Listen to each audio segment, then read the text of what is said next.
Okay, so I'm literally just off a game. It went to endgame.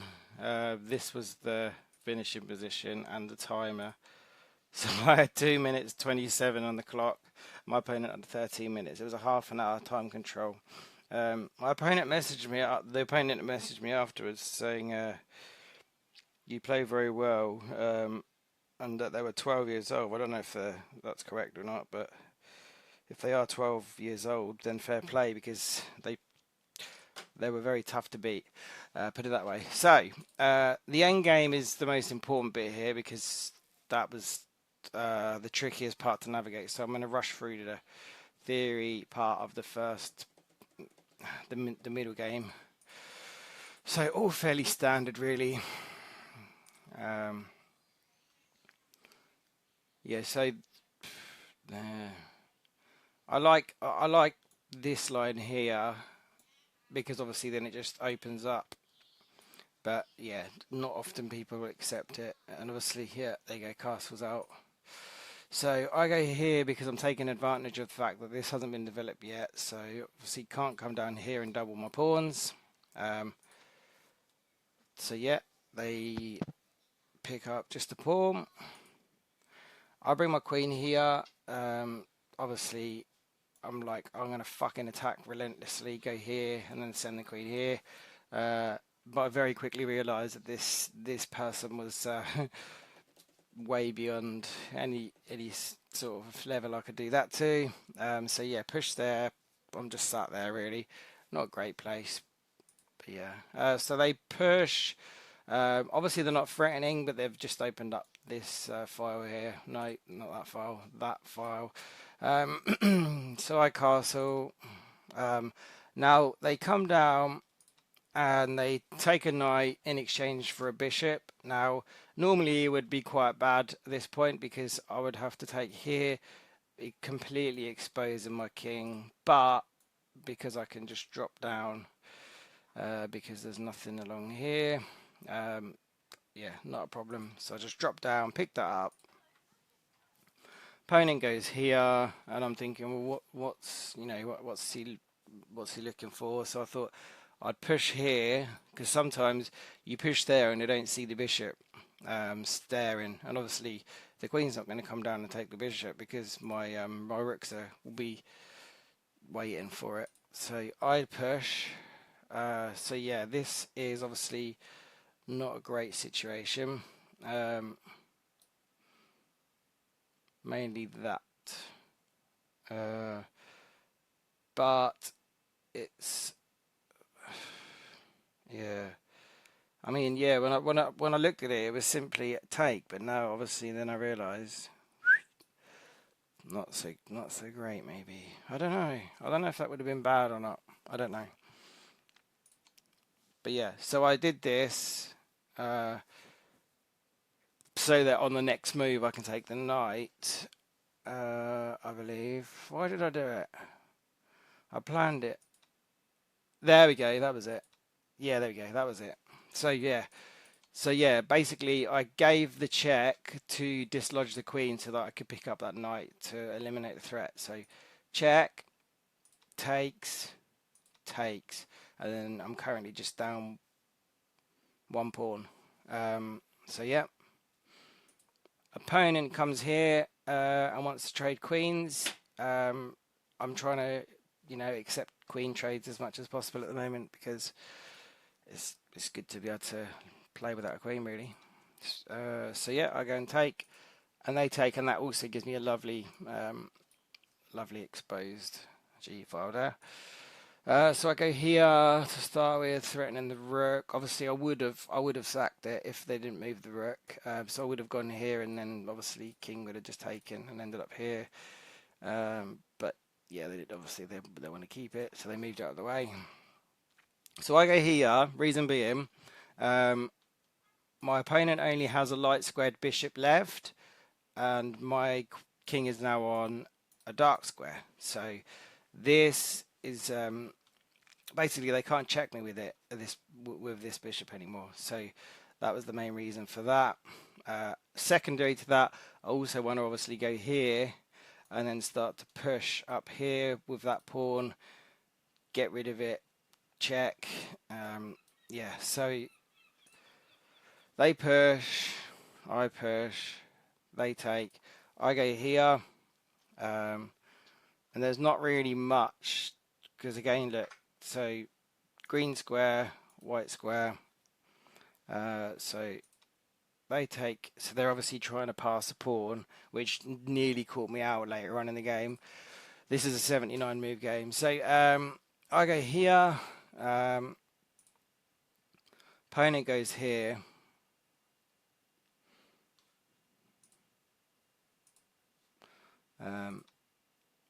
So I just pick up a pawn and put tempo on the rook. Obviously, if they come down here, my back rank's protected by this.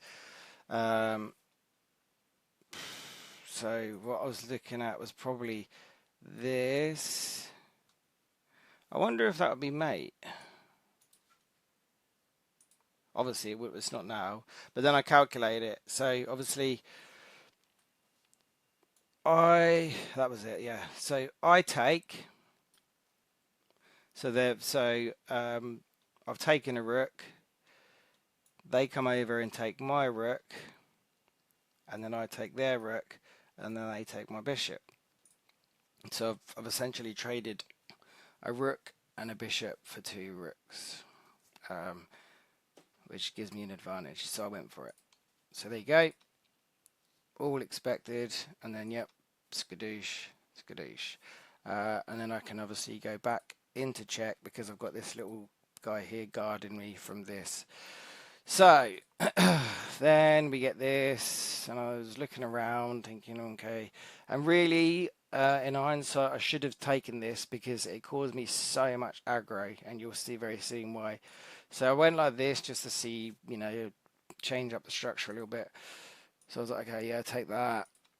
There. So they're so close to queening. But then what I didn't realise at the time was if they do queen, my bishop is staring at that diagonal, so it wouldn't have really mattered. But yeah.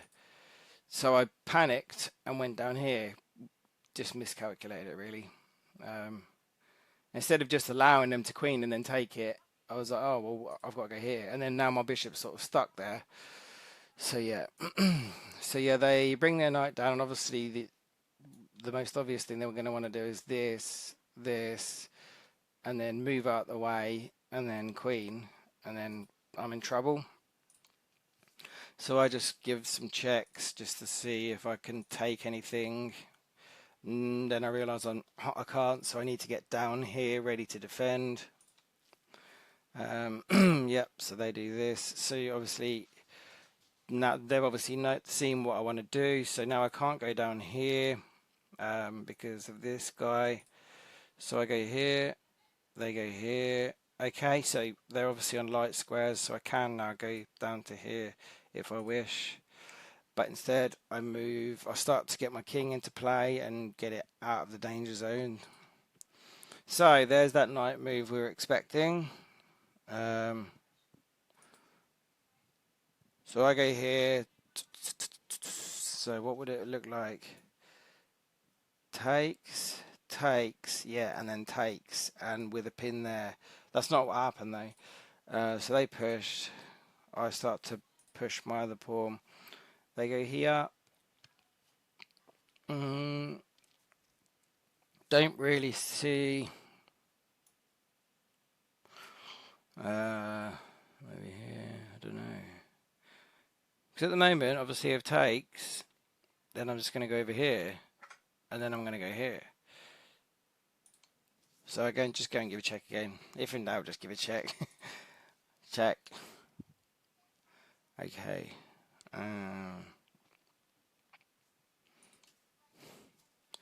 Check again. I go here. I go here. So that's obviously stopping that from taking my bishop. So I've got a pin here, so my bishop's safe. So obviously now if they queen, I can still go down and collect. But then I'm going to be down a bishop because of the knight. So yeah, they move their king. They're getting their king involved now. they're a very good endgame player, and I was very much out of my depth, to be honest. I think I got quite lucky. Anyway, so obviously the bishop covers the rook, but the rook does not cover the bishop.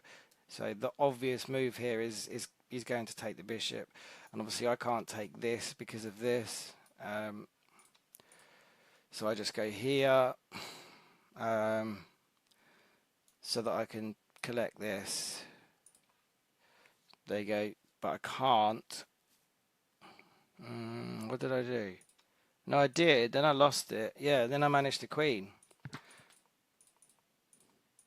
There we go. So I've queened. What do they do? So they've taken my pawn and they're about to queen themselves. So I come down and stop that pawn from promoting. They go here. Obviously I can't take the bishop because the knight would have picked it up. Currently now the knight is pinned. So yeah, just going to try and give some checks and gobble some stuff up. So there's one check. Didn't really get much out of that. Another one. Didn't get much out of that. Another one. Yeah. So I picked up a pawn there. Came down. Yeah. Yeah. So still I can't, obviously I can't take the knight because the king will just take my queen. So I go here. And then they're obviously dangerously close to promoting. So I go here. They're getting the king into play as well. So I go here. Why? I can't remember. So they go there.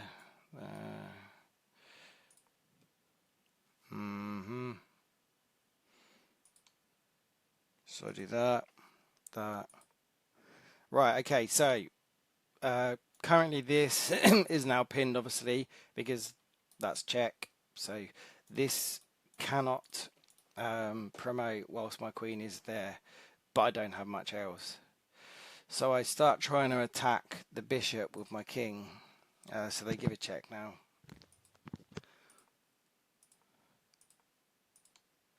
There we go. So this is where they messed up. So they stepped away, picked up that pawn that was going to promote, but I still have a knight and a bishop to contend with, which is relatively tough. So okay, there we go. So yeah, so they go away. I go here, pick up that, and then I'm working out the lines, calculating the lines to pick up the bishop. So there, and obviously down again. So now I literally just go down one to the diagonal, then I can pick the bishop up. Bosh. Right, now, so this is obviously quite a tricky one to start with. It's I've had many stalemates trying to do this, so you have to get it. You have to make sure you get it right. But so I've now got a checkmate using a queen and a king only. So the method that I use from Gotham Chess is this. So you get your queen into a knight check L-shaped position, like so. And then what you do is you just maintain that L shape, like they call it dancing. Try and keep your king over to this side of the but whatever opposing side to what you're trying to do it. So like this, like that. So basically, you just retain that L shape at all times, and then you have to be careful. So here. So obviously the opponent can now only go between these two squares. Can't go there because my queen covers it. So the opponent is literally just going to be going from here to here to here to here whilst I start bringing my king over. So there you go. So you have to be so careful. And as soon as you see that they're against an edge, and your king is obviously in between. Sorry, your queen can sandwich in between them. You go for it. Skadoosh. But yeah, that was my 79 move game of the day. I don't imagine I played very well statistically. Oh, my opponent wants to be friends. Okay, friend. Yeah, well, I played as a 600. Yeah, it's a bit of a total mess. Well, I suppose in 79 moves it's not that bad, but yeah. So yeah, that was a hard one.